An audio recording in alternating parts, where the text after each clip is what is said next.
마가복음에 의하면 예수님께서는 이제 갈릴리를 떠나서 예루살렘으로 향해 가십니다. 하지만 이 예수님의 예루살렘으로 가시는 길은 영광을 위한 여정이 아닙니다.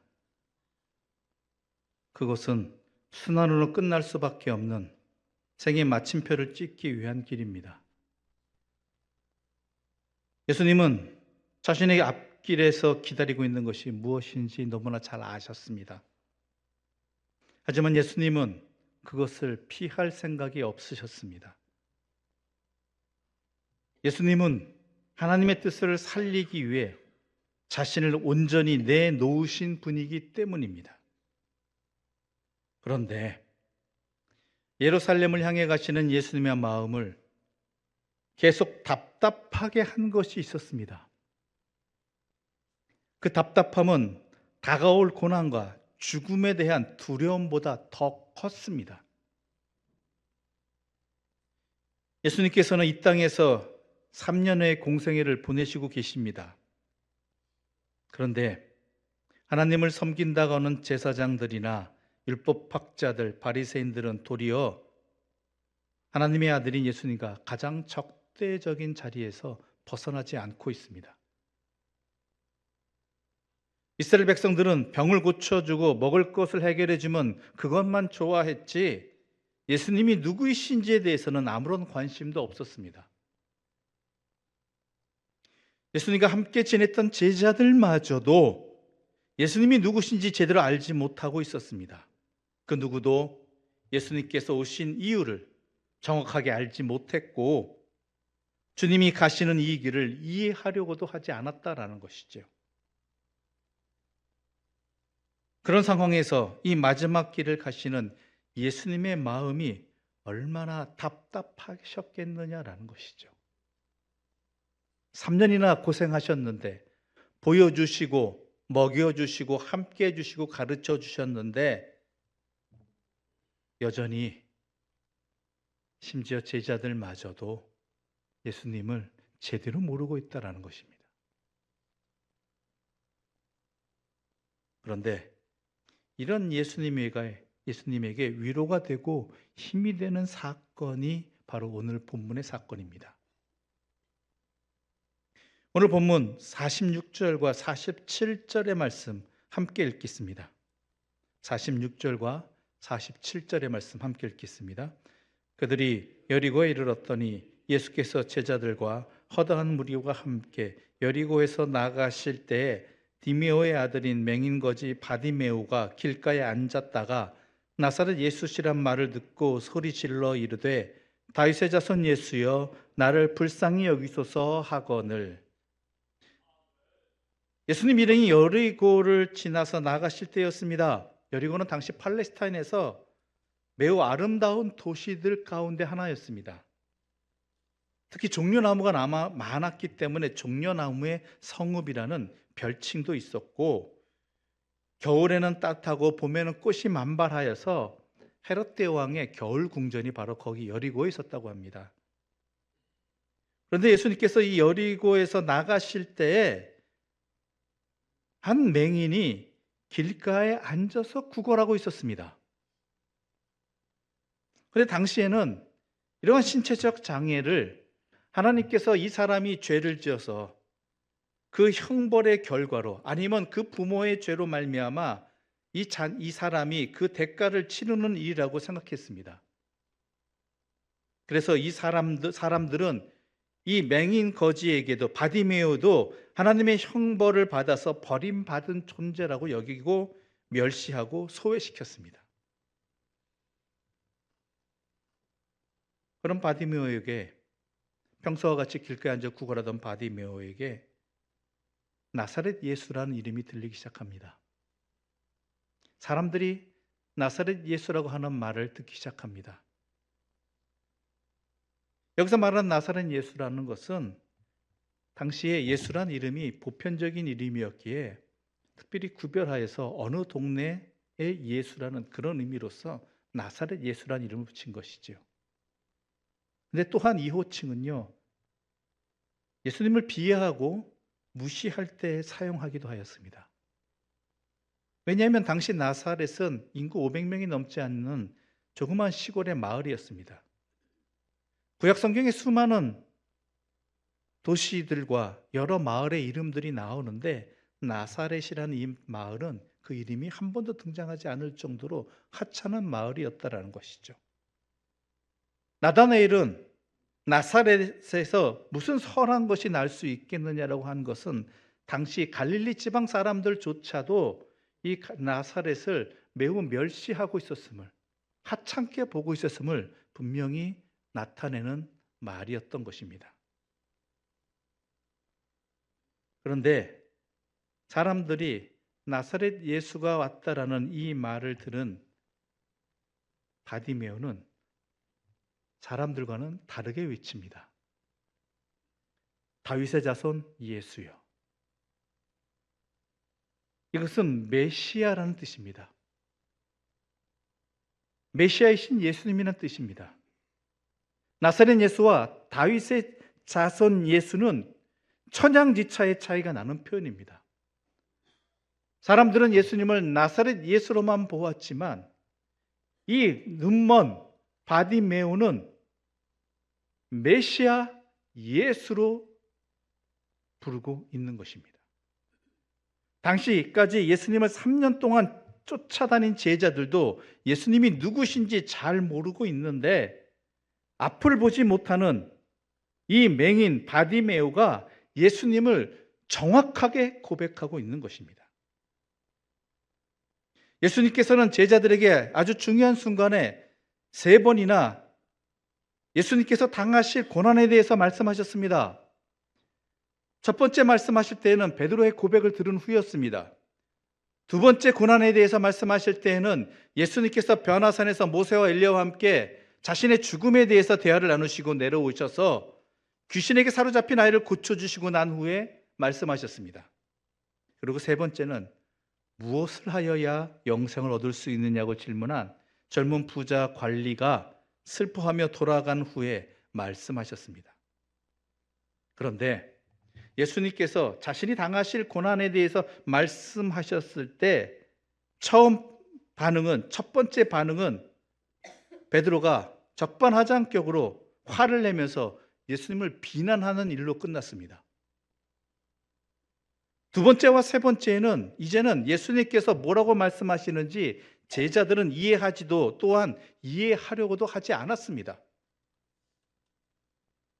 도리어 야고보와 요한이 예수님께 나와 주님께서 영광의 자리에 오르실 때에 자기들 중 하나는 그동안 주님을 따르며 수고했으니까 자기들 중 하나는 오른쪽에, 자기들 중 하나는 왼쪽에 앉게 해달라고 부탁할 정도였습니다. 십자가를 지러 가시는 분한테. 그러니 이 제자들이 세상이 예수님을 어떻게 이해하고 있었는지, 어떤 눈으로 바라봤는지 참으로 예수님으로서는 답답할 수 있는 상황 속에 한 여리고에서 맹인 거지가 다윗의 자손 예수여, 메시아 예수여라고 부르는 소리를 제대로 예수님에 대한 고백을 하는 이 간절한 부름을 듣게 된 것이죠. 심지어 이 바디메오가 예수님을 그렇게 부르는 것을 듣고 많은 사람들이 화를 내면서 시끄럽다고 말하였음에도 불구하고 그는 다시 한번 다윗의 자손이여 나를 불쌍히 여기소서라고 외쳤다라는 것입니다. 메시아여 나를 불쌍히 여기소서. 예수님께서는 이러한 바디메오의 말을 듣고 그 자리에 서셨습니다. 예수님에게 어떻게 들렸을까요? 나사렛 예수라고 수군수군대는 소리들이 들리는 가운데 어디서부터 들려오는 다윗의 자손 예수여, 메시아 예수여라고 제대로 부르는 이 소리가 예수님에게는 어떻게 들렸을까요? 예수님은 그 자리에 서시고 그리고 제자들에게 그를 불러오라고 하셨습니다. 49절과 50절의 말씀 함께 읽어보겠습니다. 49절과 50절의 말씀입니다. 함께 읽겠습니다. 예수께서 머물러 서서 그를 부르라 하시니 그들이 그 맹인을 부르며 이르되 안심하고 일어나라. 그가 너를 부르신다 하매 맹인이 겉옷을 내 버리고 뛰어 일어나 예수께 나아오거늘. 49절을 보게 되면 부른다라는 단어가 3번이나 사용되어집니다. 그를 부르라 하시니 그들이 맹인을 부르며 또한 그가 너를 부르신다 하매. 마가복음의 저자가 그걸 의도했는지 아닌지는 잘 모르겠지만 부르심을 매우 강조하고 있는 것입니다. 주님의 부르심을. 왜냐하면 제자들도 주님의 부르심의 은혜를 힘입어서 제자가 된 것이고 주님의 뒤를 따르게 된 것 아니겠습니까? 이 구걸하는 눈 안 보이는 이 바디메오를 예수님께서 부르셨다라는 것이죠. 그리고 주님이 부르신다는 말을 들은 바디메오는 겉옷을 내버리고 뛰어 일어나 예수님에게 나옵니다. 그런데 바디메오의 주님의 부르심에 반응하는 이 모습도 3 단어가 사용되어집니다. 마치 주님의 3번의 부르심에 다 응답하는 것처럼 내버리고 뛰어 일어났고 나아왔다라는 이 3 동사로 그의 반응을 주님께 나옴을 표현하고 있다는 것이죠. 그런 의미에서 본다면 이 바디메오가 겉옷을 버렸다는 것은 이 표현은 상징적 의미가 큽니다. 당시 겉옷은 모든 사람에게 반드시 필요한 자신의 삶을 지켜줄 최후의 보루와 같은 것이었습니다. 급격한 기온 변화에서 자신의 체온을 보호하는 것이기도 하였지만 자신의 잠자리가 되기도 하였고, 특히 이 바디메오에 있어서는 구걸로 살아가는 이 사람에게 있어서는 구걸의 도구였죠. 그것을 자신 앞에 펼쳐놓고 사람들이 그곳에 돈을 던져주는 돈을 가지고 그것을 모아서 생활하는 것이 그에게 전부였던, 그의 생업의 소중한 단 하나의 도구였던 것입니다.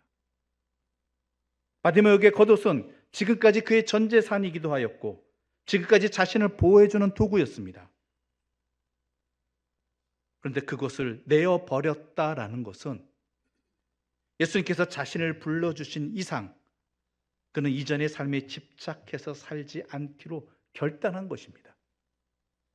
이제는 지금까지의 삶에서 떠나겠다라는 것이죠.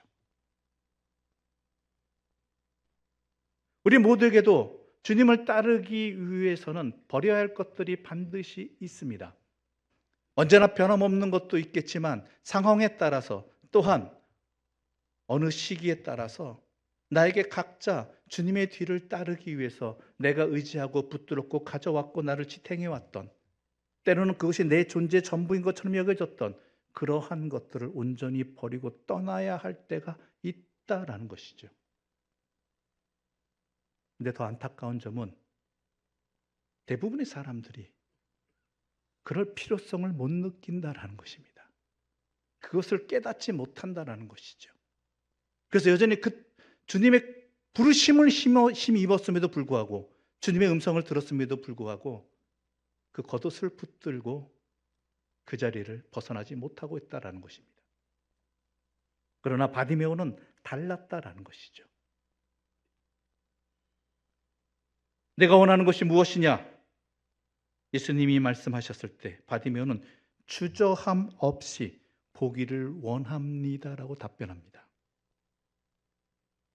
보지 못하는 맹인에게 시력의 회복은 그의 평생의 소원이었을 것입니다. 그가 눈이 보이지 않게 되면 평생의 눌림과 좌절과 절망이었을 것입니다. 그러므로 그가 이렇게 말하는 것은 지극히 당연하고 자연스러운 일입니다. 그런데 당시 사람들의 생각 속에서 사람은 여러 가지 많은 질병들을 갖고 있는데 결코 고칠 수 없는 질병이 있다라고 생각했습니다. 그 질병은 바로 시각장애인이 눈을 뜨는 일이었습니다. 사람들은 할 수 없다라는 것이죠. 오직 그 치유는 메시아만이 할 수 있다라고 생각했습니다.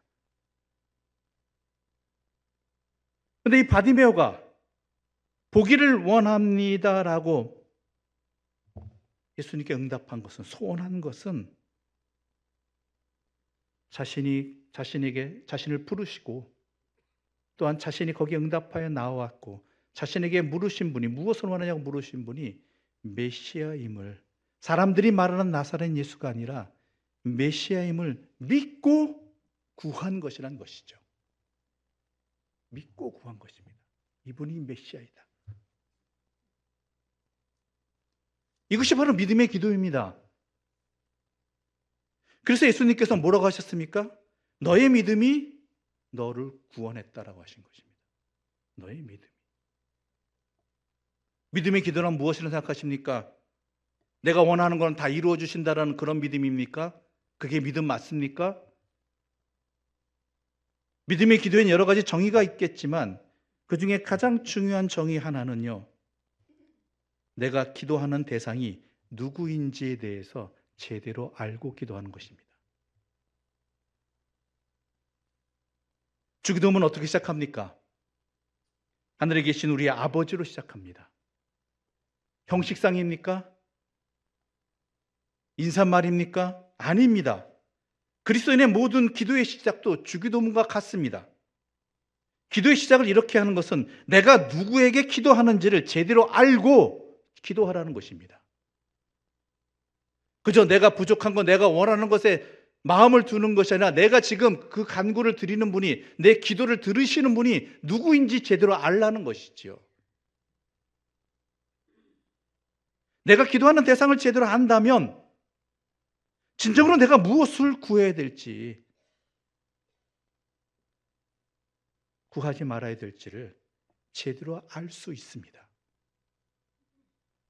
자신이 구하는 대상이 누구인지 제대로 알고 구할 바를 구하는 것, 이것이 바로 믿음의 기도의 가장 첫 번째 시작인 것이죠. 내가 하나님께 기도드린다는, 내 기도를 들으시는 분이 하나님 아버지시라는 것을 우리가 분명히 인지하고 기도하고 계십니까? 아니면 그저 내가 가지고 있는 내 상황의 문제에 매몰되어서 그저 인사말 한번 드리고 형식적인 인사 한번 하고, 그리고 이 기도를 들으시는 분이, 이 기도에 응답해 주시는 분이 누구이신지 제대로 모르고 그저 기도만 하고 있는 것, 요청만 하고 있는 것은 아니냐라는 것이죠.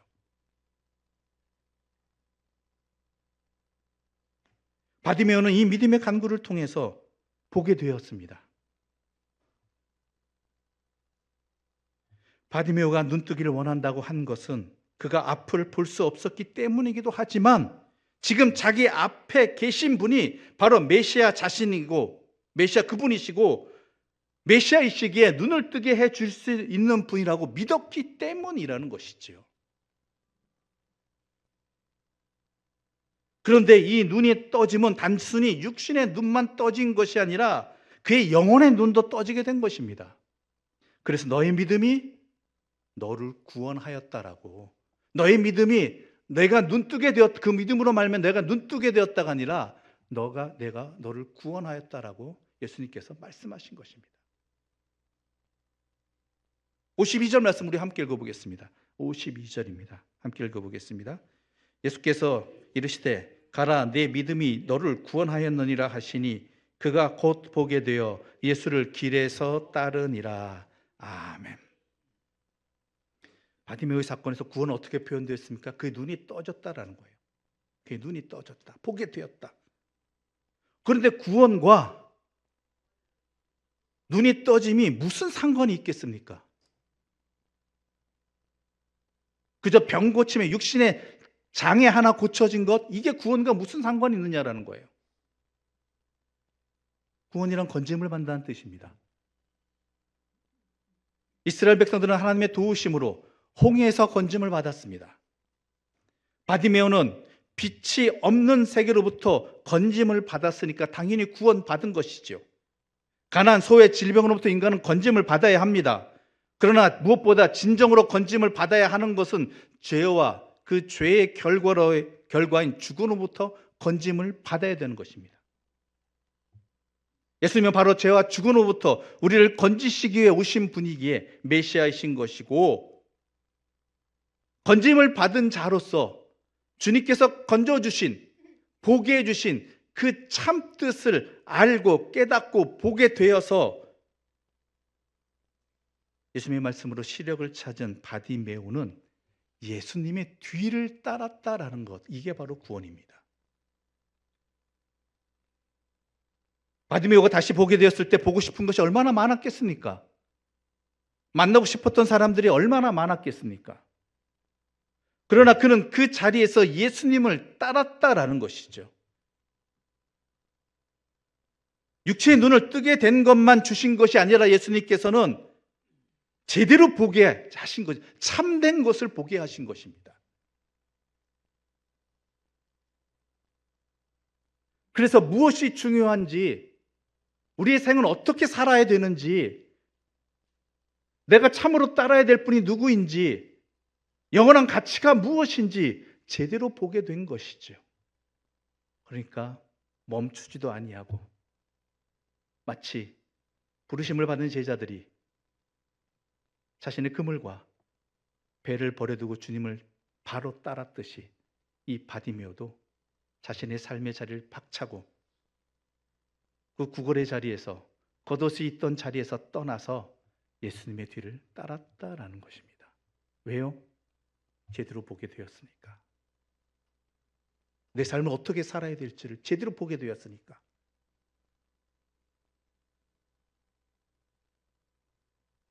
이어 반대로 예수님을 찾아온 젊은 관리는 부족한 것이 없어 보였습니다. 자기 스스로도 아무것도 부족한 것이 없다고 생각했습니다. 그런데 그는 봐야 할 것을 보지 못한 사람이었다라는 것입니다.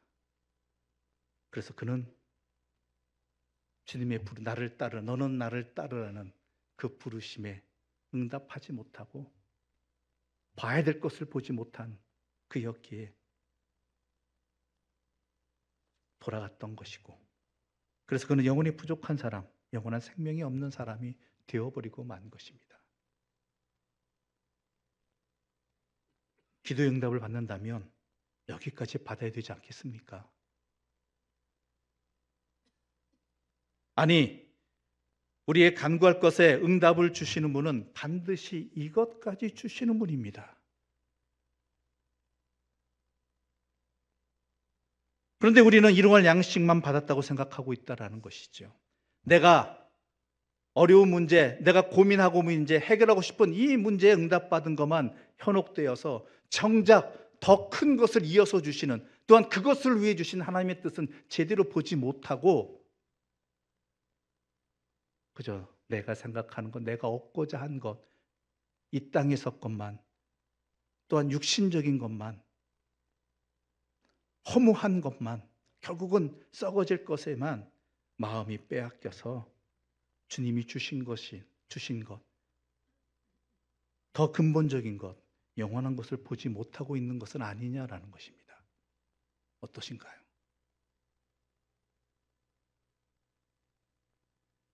그 이유는 무엇일까요? 제자들처럼 예수님을 제대로 모르고 있는 것은 아닙니까? 그토록 매달리고 기도했는데 정작 예수님을 모르는 것은 아니냐는 것입니다. 예수님을 제대로 보지 못하고 있는 맹인이 바로 내 자신이라는 것입니다. 그래서 여전히 세상에 구걸하는 인생을 벗어나지 못하고 있고, 자기 자리를 벗어나지 못하고 있고, 신앙도 여전히 그 자리에 머물고 있다는 것입니다. 버리지 못하고 떠나지 못하고 따르지 못하는 것입니다.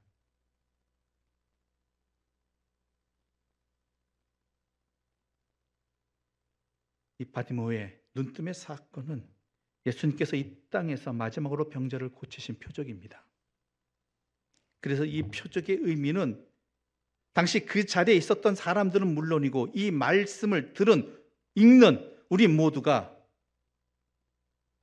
예수님을 제대로 보는 눈이 바르게 떠져야 한다라고 말씀하고 있는 것입니다. 그래야 제대로 봐야 제대로 선택할 수 있고, 따를 수 있다라는 것입니다. 버릴 것은 버릴 수 있다라는 것입니다. 그런데 이런 것이 참 쉽지 않습니다. 아니, 더 정확하게 말해서 이런 필요성을 느끼는 것이 어렵다라는 것이죠. 그 이유는 내가 지금 빛이 없는 세계에서 살고 있다는 사실을 잘 모를 뿐만이 아니라 또한 영원한 하나님의 나라에 대해서는 더더욱 모르기 때문입니다. 내 삶의 자리의 모든 부분들이 이 땅에서 것만 생각하지 영원한 하나님과 동행하는 그 영생에 대해서는, 삶에 대해서는 우리는 생각하지 않고 있다는 것이죠. 잘 모르고 있다는 것이죠. 주여, 보기를 원하나이다. 우리 눈이 떠지기를 원합니다. 하나님의 자녀로서 눈이 떠지고 제대로 보기를 소망합니다. 하나님은 우리를 이 세상에서 끝나는 험한 인생으로 살게 하지 않으십니다. 영원한 하나님의 자녀로서 새 생명을 주셨고 구원해 주셨고 그리고 그렇게 살아갈 수 있도록 우리에게 넉넉하게 주시는 분입니다.